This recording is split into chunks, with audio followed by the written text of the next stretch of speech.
In this video, I'm going to show you how to unlock, without question, the rarest, most difficult, complex item in DMZ. Taking you on a quest across all 4 DMZ maps, bartering super rare items to create a really exclusive item on each map, and then bringing all those items into the complex without dying, trade for this super exclusive reward. 99% of DMZ players do not have this, but I'll show you exactly how to get it. Now, in order to unlock this super secret unlock, you need to have 3 items. You need to have a Console Devkit, a Goldfish, and a Bunker 11 keycard. Now, each of these items can be bartered and created within DMZ's Al Mazrah, Ashika Island, and Building 21. The items needed to create each of these vary from being pretty easy to incredibly difficult. Let's teach you how to build all 3 of these items, starting with the most difficult, which is the Bunker 11 keycard. Now, in order to make a Bunker 11 keycard, you need to go onto Building 21, which is only available between Fridays and Mondays, and you need to barter a black, blue, red, and green access card. Now, on paper, this doesn't sound too difficult because you can come across different colored keycards fairly often in loot, supply drops, and by killing certain bosses, especially on Building 21 for the black keycard. However, when you have all these keycards, even when you go to barter them, you'll see that the option to trade will be grayed out because the keycards need to be pristine condition, which means they cannot be worn or used. It is incredibly rare to come across one that isn't. Like I mentioned in the intro, it is not impossible, it is just incredibly rare. But we have a location on one of the DMZ maps that is a guaranteed keycard spawn, although it's not guaranteed to always be a pristine. So what you want to do is go onto the map Ashika Island, and you're going to be going to this building marked on the map here, which is the research center. Now, within the research center, there is a room that you need a key for, so either the research center key or use a skeleton key. Opening this reveals a small office where on the desk between these computers going to be a keycard spawn with the chance of it being a pristine. Now, there's more times than not it will be used or worn, but there is a chance that you will find a pristine version in which will simply be labeled as a red access card. There'll be no used or worn message after it. If you find a pristine version, exfil out of there really quickly, but if you don't find one, exfil anyway because you're going to have to go in and repeat this process probably 30 to 40 times. The chance of finding all 4 colored cards in there that will all be pristine. I've done about 30 runs and I could only find 2 out of the 4 colored keycards pristine, so I actually traded with another player who was lucky enough to find the 2 colored cards that I needed. Be sure to use the comments below if you're looking for groups to exchange colored cards. That is easily going to be the best way that more players are going to be able to get all the cards to be able to get the Bunker 11 keycard. But whilst you're checking the research center, be sure to also check supply drops. Once you have all 4 of these keycards pristine, you need to go into a game of Building 21 and of course not die so you can get to that buy station and barter it for the Bunker 11 keycard. What's really interesting is for all of these items for this incredibly rare unlock, if one player exfils with it, every player on the team will also get it when they exfil. In this gameplay, I didn't bring the cards in to exchange them, but 2 of my teammates did, and when we exfilled, as you can see, I have it in my inventory and it's classed as a mission item. Be sure to check your inventory after every exfil just in case a random on your team managed to build these items without you knowing. But now let's go for the second hardest, which is the Goldfish. To get the Goldfish, you need to be on Ashika Island and you need to get 3 items, one being a dog bank, one being a cat statue,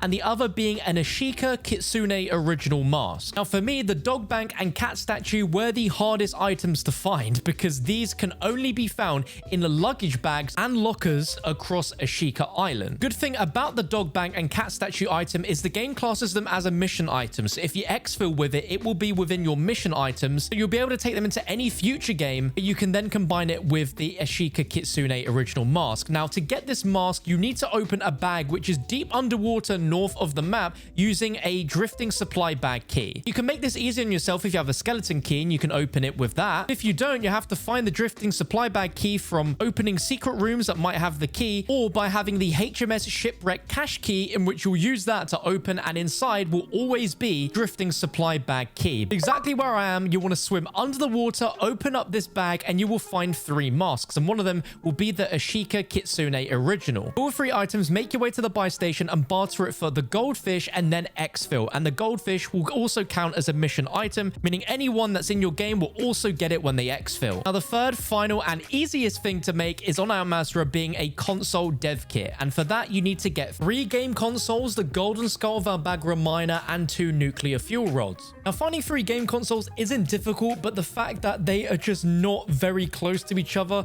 makes this a little bit of an annoying fetch quest, but be sure to check every little shack, especially ones that have TVs and grocery stores, and make sure to look on all the shelves in areas such as Al Sharim Pass, as well as Hafid Port and other areas like that. Also need 2 nuclear fuel rods, which is super easy to get by just starting a nuclear contract, setting the Geiger counter and opening up the caches to get the nuclear rods. Very easy. Lastly, you need to get the gold skull of Al Bagra Miner. Now, this is not just a normal gold skull. This is a specific gold skull that has 1 spawn in Al Mazrah. To get it, you need either a skeleton key or the sunken ship thief's cache key. To get that key, you need to get into the downtown post office and then have the post office secure room key to open office, which will have a desk with the sunken ship thieves cache key. Now that's a ridiculous amount of work, so just get yourself a skeleton key. Once you do, you want to head back to the sunken ship off the southern coast of Al Mazrah, as you can see right here. You'll need to dive down into this busted hole in the ship,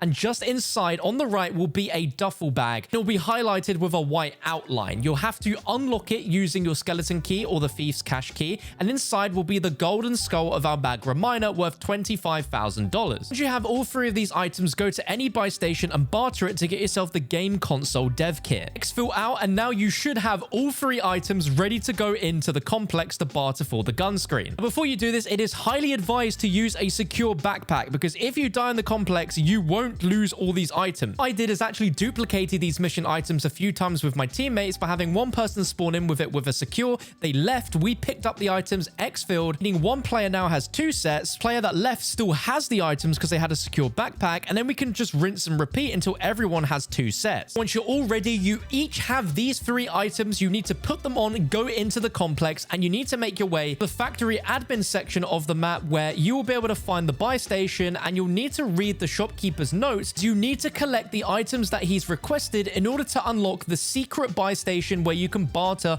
these items we've just spent so long getting. Now, these items are random every time you play. So in our game, we had the lab code book and a beta board. More times than not, the items it's going to ask for require you to go to either the alpha cluster or one of the other spawn room puzzles that other teams will be in. Be sure to leave a comment with what items the shopkeeper needed in your game, because people in the comments might be able to reply telling you where best to find them. We had such a heated game where we found the beta board, but we didn't know where to find the other part, and we came across a team of players very late into the game who hadn't left the swimming puzzle part yet, killing 2-3 of our team. Luckily, our third clutched it up, we killed the team, and they had the part that we needed. Once you've got all the parts a shopkeeper needs, you need to put it in the dead drop, and you'll notice that the secure buy station to your right will now be open. If we go to barter, Valuable Gunscreen will be there as a permanent unlock, requiring the Goldfish from Ashika, the Bunker 11 keycard from Building 21, and the Console Devkit from Al Mazrah. Every player in the game has to have the items on for them to trade to get it, but once you do, you'll have the Valuable Gunscreen, the permanent unlock on your account for the rest of time, and is without question the most difficult thing to unlock in DMZ up to this point. I don't think it will get any more complicated than this. If we go to the gunsmith and go to customize on gun screen, we can see it here. It's not even got a name in game yet, but if we apply it,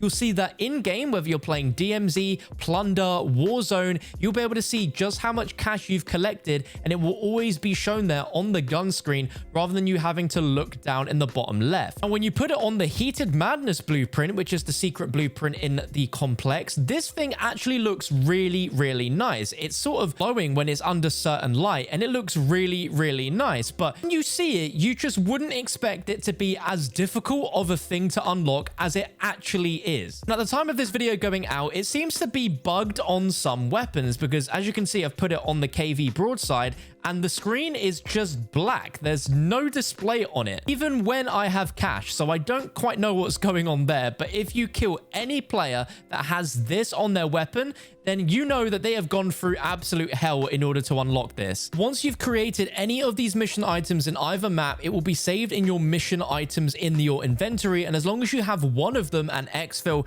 everyone in your game will also get them. So please use the comment section to try and find some players if you want to try and unlock this that already have certain mission items unlocked from certain maps. That way it's going to be a lot easier and less RNG based, especially if you find someone that has already found all 4 key cards. If you enjoyed this video, please leave a like rating before you leave, and subscribe for more DMZ Easter egg guides like this one.